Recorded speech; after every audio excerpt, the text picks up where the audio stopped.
श्री गुरु महाराज की जय। प्रेम कहाँ से शुरू हुआ ये प्रेम? इस शब्द की उत्पत्ति कैसे हुई? प्रेम यानी कि किसी पराये में रम जाना, किसी पराये में अपना मन यूं लगा लेना कि लगे कि बस तू ही तू है, तू ही खुदा जैसा है। किसी को छूने, किसी के पाने से मन को इतनी संतुष्टि मिले कि ऐसे लगे कि जैसे ये प्रेम नहीं, आत्मा का परमात्मा में मिलन है। आपका ये प्रेम नहीं, ईश्वरीय प्रेम है।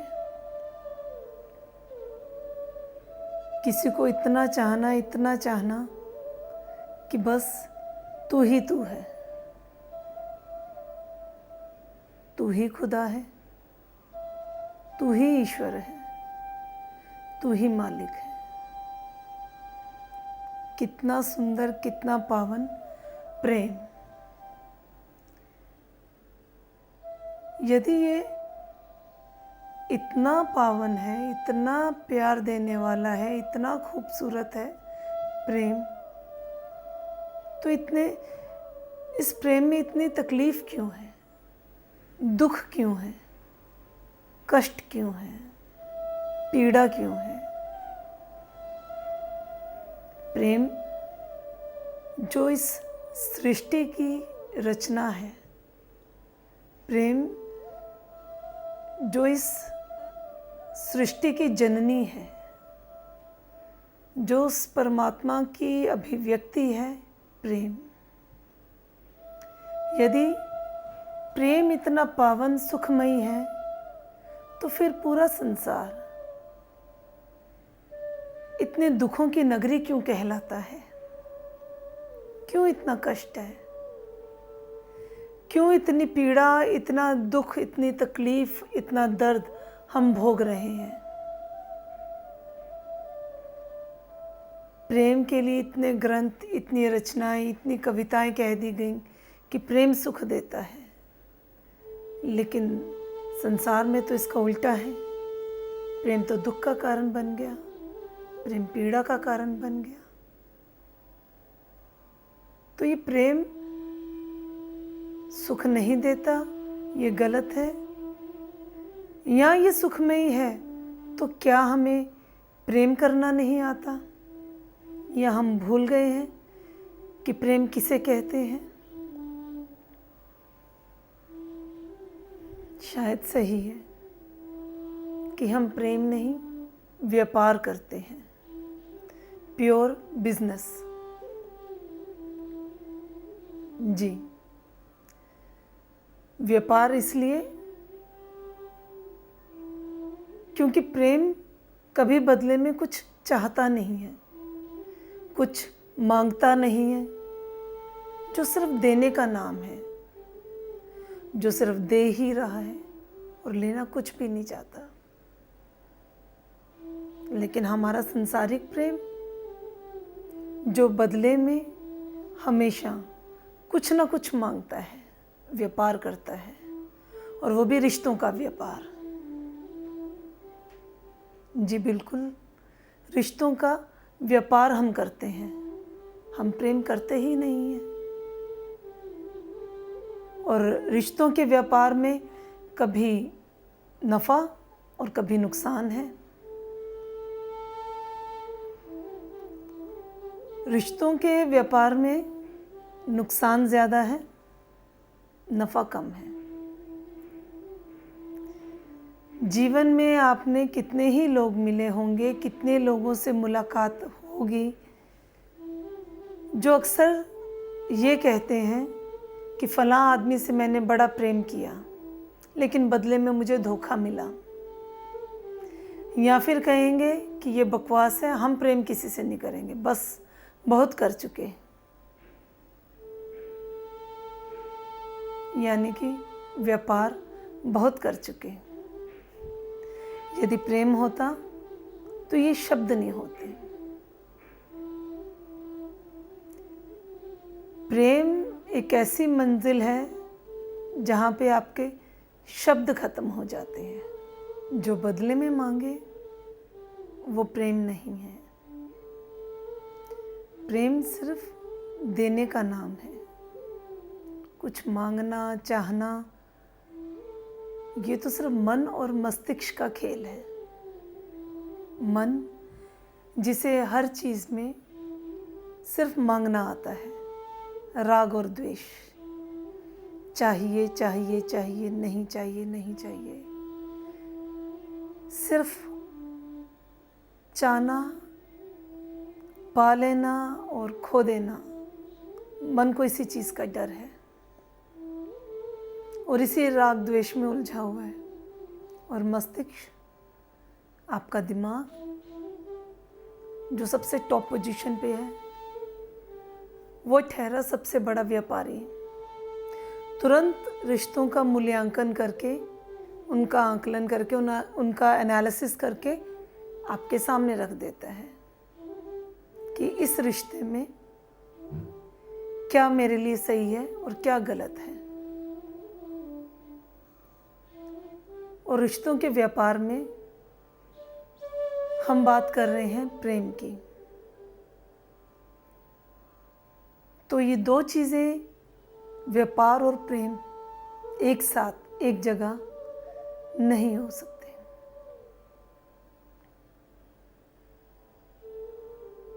सारी जिंदगी आप दुनिया भर में दम भरेंगे कि हमने फलां इंसान को बड़ा प्यार किया है, लेकिन बदले में हमें धोखा मिला है, क्योंकि आपने बदले में उससे कुछ चाहा है, इसलिए आपने प्रेम नहीं किया है। प्रेम हमेशा देने का नाम है, बदले में चाहने का नाम नहीं है। आप उस ईश्वर का प्रेम देखिए, उस नेचर का प्रेम देखिए कि जब वो निश्चलता के साथ बहता है, पानी बहता जा रहा है, सूर्य की रोशनी सदियों से आप पर पूर्ण रूप से पड़ती जा रही है, वनस्पति अपने जग में पूरी तरह से, पूरी तल्लीनता के साथ आपकी सेवा में हाजिर है। उसने आपसे बदले में कभी कुछ नहीं चाहा, कभी कुछ नहीं मांगा, क्योंकि उसके प्रेम के सामने हमारा प्रेम बड़ा तुच्छ है, छोटा है। क्योंकि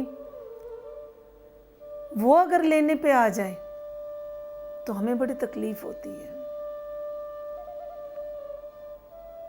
लेकिन हम सिर्फ उससे लेना ही जानते हैं। बुद्धिजीवी ठहरे, आज तक उससे लेते ही आए हैं और बदले में कुछ भी नहीं दिया, एक धन्यवाद भी नहीं दिया।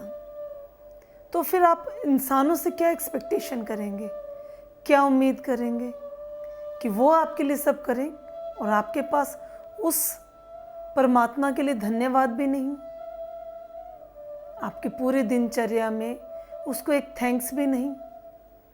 लेकिन इंसानों से पूरी उम्मीद है, अपने बच्चों से, अपने माँ बाप से, अपनी बीवी से, हर रिश्तेदारों से पूरी उम्मीद है कि बदले में हमें क्या मिलेगा। अपने दोस्तों से उम्मीद है बदले में हमारे लिए क्या करेंगे। जहाँ बदले में कुछ नहीं मिला, उसी रिश्ते में कड़वाहट आ गई, वहीं दुख आ गया, वहीं कष्ट ने, पीड़ा ने मन को घेर लिया, क्योंकि उन्होंने तुरंत बता दिया कि ये तुम्हारे लायक नहीं है, ये बदले में तुम्हें कुछ नहीं दे पा रहा। मस्तिष्क चाहता है कि चाहे कम दो, चाहे थोड़ा सा ही दो, लेकिन दो ज़रूर। जिन रिश्तों में कुछ मिलता नहीं है बदले में, वो टूट जाते हैं, खत्म हो जाते हैं। और ये अगर दुनिया का प्रेम है तो निश्चित ही तकलीफ देह है, बर्बादी का कारण है। आप इस प्रेम में कभी आबाद नहीं हो पाएंगे जहाँ पे आपकी उम्मीद लगी हुई है, आशाएं जुड़ी हुई हैं। उस प्रेम को आप ईश्वरीय प्रेम का नाम मत दीजिए, मत कहिए कि आपने प्रेम किया।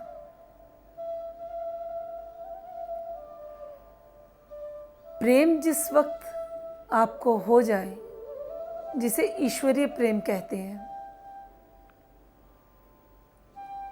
तो आप किसी से कुछ शब्द भी नहीं बोल पाएंगे,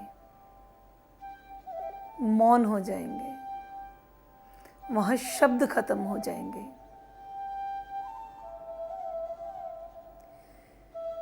ये वो मंजिल आ जाती है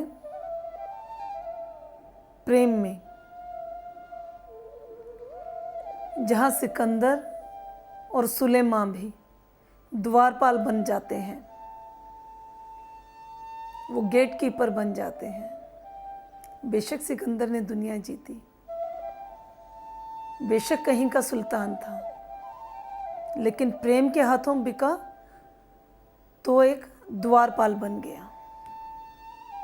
यदि ये आपका प्रेम है तो निश्चित ही वो प्रेम है।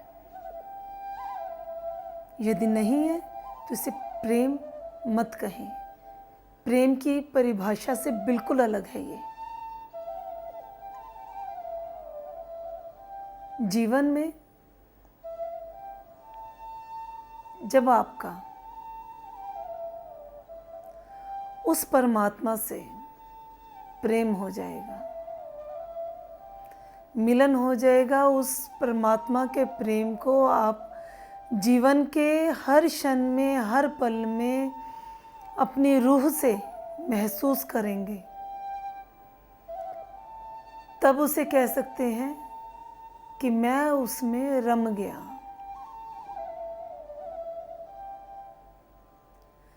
उस प्रेम को याद करने के लिए आपको सिर्फ और सिर्फ मौन चाहिए। उसमें आपको बाजे बजाने की ज़रूरत नहीं होगी, उसमें कीर्तन और भजन करने की भी ज़रूरत नहीं होगी। जब किसी की याद आती है तो आती है, उसके लिए किसी चीज़ का सहारा नहीं लेना पड़ता। मंदिरों में जाके घंटा नहीं बजाने पड़ते, कहीं जाके मंजीरे नहीं बजाने पड़ते, कहीं जाके आपको शंख नहीं बजाना पड़ेगा। वो प्रेम दिल से उपजेगा, दिल से आवाज़ देगा, रूह को आवाज़ देगा और आप शांत हो गए, उसमें लीन हो गए। ऐसा प्रेम करने के लिए बड़ी हिम्मत चाहिए, बड़ा हौसला चाहिए समाज से अलग होने के लिए। क्योंकि आंखें खुलते जिस समाज के अंदर हम पले बड़े बैठे, उससे पल भर में, क्षण भर में कैसे दूर हो जाएंगे? नहीं हो सकते दूर। तो अच्छा है पागल ना कहलाएं। पागल का मतलब भी तो यही है, जिसे पंजाबी में कहते हैं कि पागल पा लिया जिसने हर गल को, हर बात को, हर विषय को जान लिया, समझ गया इस भेद को।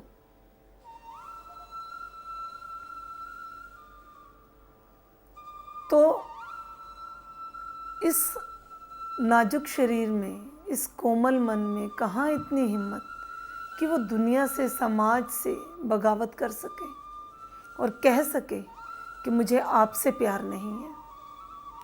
दुनिया आपको पागल कहेगी। पागल जिसका मतलब है पंजाबी में जिसे हम कहते हैं कि पागल, जिसने हर गल को पा लिया, जिसने हर बात को पा लिया, जो हर बात समझ चुका है, जो दुनिया की हर बात को समझ के आगे निकल चुका है। तो ऐसे पागल की समाज में क्या ज़रूरत, क्या आवश्यकता? कैसे स्वीकार करेगा वो इस पागलपन को? नहीं करेगा, क्योंकि उसे अपने सामाजिक प्रेम में ही, रिश्तों के लेन देन में ही, इस व्यापार में ही मज़ा आ रहा है और इसी में वो दुखी रहना चाहता है, इसी में सुखी रहना चाहता है, लेकिन वो इससे बाहर नहीं निकलना चाहता, क्योंकि ऐसा प्रेम तो उन्होंने किसी और के लिए छोड़ दिया है। कुछ संतों के लिए, कुछ पैगंबरों के लिए, कुछ पीरों के लिए। ये प्रेम हर किसी के बस का भी नहीं है, क्योंकि वो समाज के इतने अधीन हैं, उसकी सेवाओं के, इच्छाओं के, उन संवेदनाओं के जो उसे अपने परिवार से मिलती हैं। वो इज़्ज़त, वो मान सम्मान जो उसे समाज देता है, उसे क्या ज़रूरत है इसको छोड़ के और अकेले में रहें? क्योंकि ये प्यार आपका वो अनुभव होगा जो आपको सिर्फ और सिर्फ अकेलेपन में होगा। समाज इसे इसलिए नहीं स्वीकार करता क्योंकि वो अपने अकेलेपन से डरता है। वो अपने आप को, मन को बहलाने के लिए हज़ार चीज़ें करेगा, हज़ार कष्ट उठा लेगा, तरह तरह के प्रपंच रच लेगा, लेकिन वो अकेला नहीं होना चाहता। वो डरता है अपने आत्म साक्षात्कार से।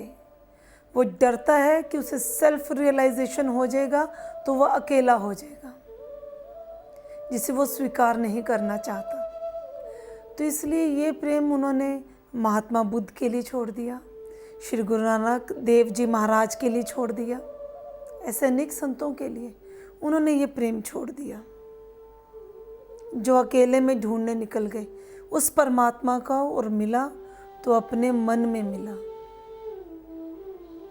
जिन्हें उस वक्त उस दुनिया ने नहीं स्वीकारा। नहीं स्वीकारा संत कबीर दास को, नहीं स्वीकारा मीरा को, उनके प्रेम को समाज ने स्वीकार नहीं किया, उन्हें पागल करार दिया। आप जिस तरह से अपने समाज में रह रहे हैं, अपने परिवार में रह रहे हैं, वो भी अच्छा है, वो बुरा नहीं है, क्योंकि इतनी ज़रूरत हर इंसान नहीं कर सकता। कैसे बगावत करे पूरे समाज से? जितने भी संत हुए, जितने भी महात्मा हुए, वो अपने समय के सबसे बड़े क्रांतिकारी हुए। सबसे बड़ी बगावत उन्होंने ही की। और हम तो बागी हैं नहीं, हम तो समाज की एक छोटे से सिपाही, उसी में खुश हैं जो मिल रहा है। ईश्वर के नज़दीक जाने में भी इसलिए डरते हैं कि कहीं ये ना हो कि उससे प्रेम हो जाए और हम इस समाज से अलग कर दिए जाएं। शायद यही डर होगा। हाँ, लेकिन जब कष्ट आता है तो ज़रूर उस ईश्वर को याद कर लेते हैं, क्योंकि हमने उसका सिर्फ एक ज़िम्मा दिया हुआ है कि कष्ट में तू हमारे नज़दीक है, प्रेम किसी और के लिए है। लेकिन वो इतना दयावान, इतना दयामय, इतना करुणामयी ईश्वर निश्चल भाव से आपको दिए ही जा रहा है, दिए ही जा रहा है। ये अक्सर आपके परिवार में होता होगा कि कोई भी अगर आपका बच्चा ज़्यादा मंदिर, गुरुद्वारे, मस्जिद कहीं ज़्यादा जाने लगता है तो आपको डर लगने लगता है, उसका विरोध करने लगते हैं, आप डांटते हैं कि ये समय नहीं है तुम्हारा इस जगह जुड़ने का। क्यों? यदि ये सांस लेने का भी ये समय है तो उससे जुड़ने का ये समय क्यों नहीं है? यदि वो आपकी सांस देना बंद कर दे तो क्या आप कहोगे कि ये समय नहीं है सांस आपका वापस लेने का? उससे हमें तीनों पल, तीनों पैर, हर समय अपनी जिम्मेवारी हमने उसको दी हुई है। लेकिन उससे प्रेम की जिम्मेवारी भी हमारी नहीं है।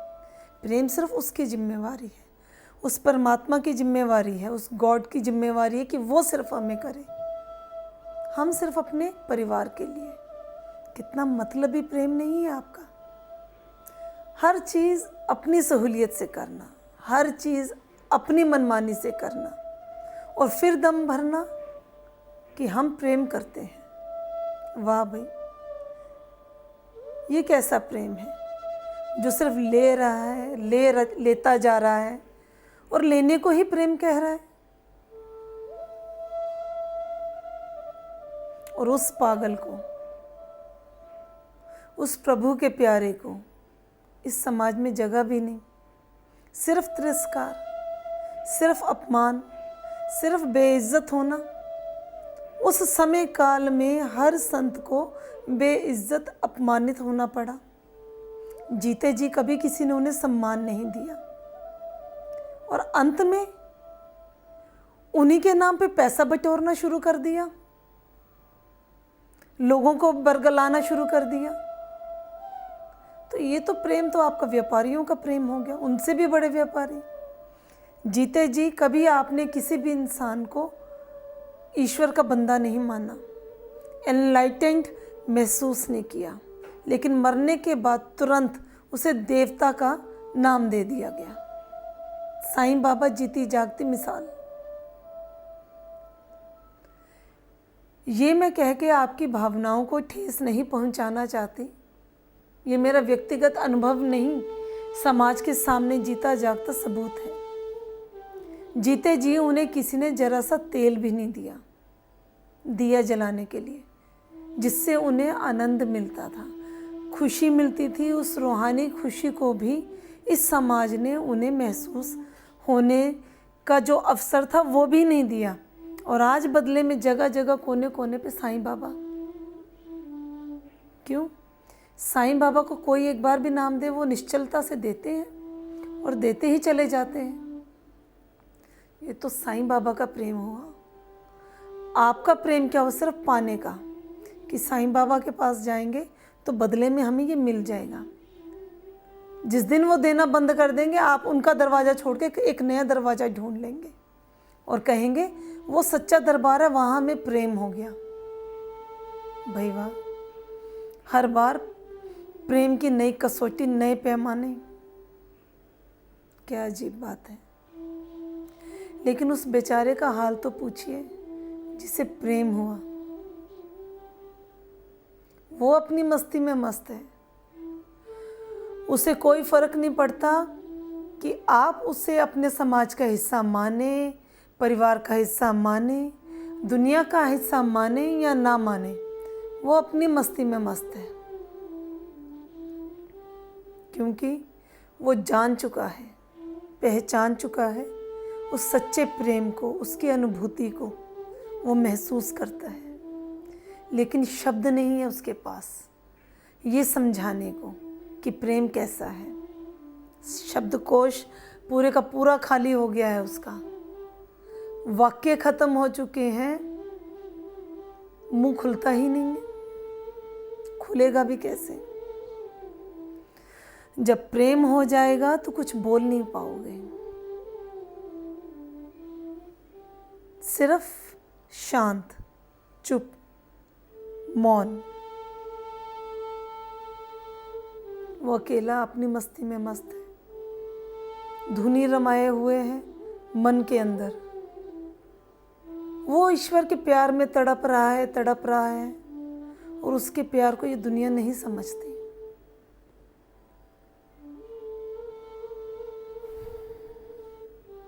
वो अकेला भी है तो इस दुनिया में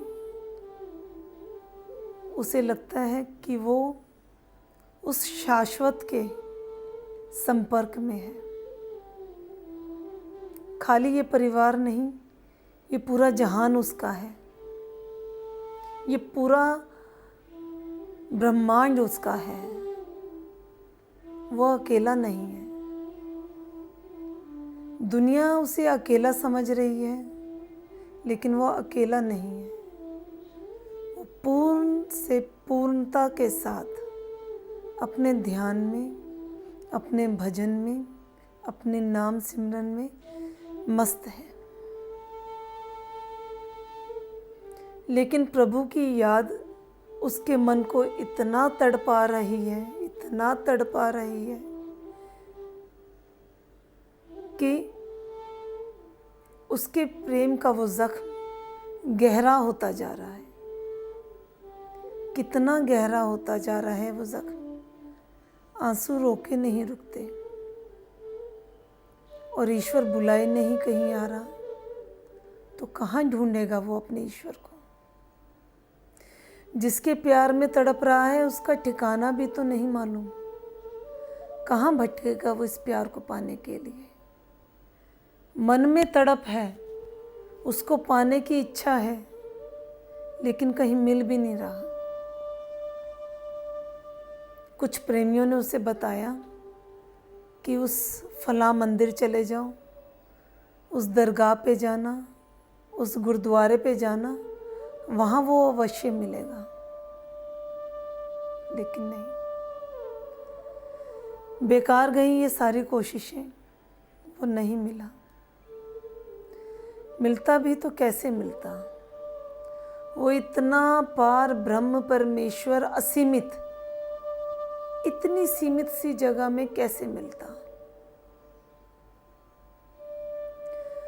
वो जब मिलेगा 4 युगों में नहीं मिलेगा, उसको दिल से याद करोगे वो 4 पल में मिलेगा।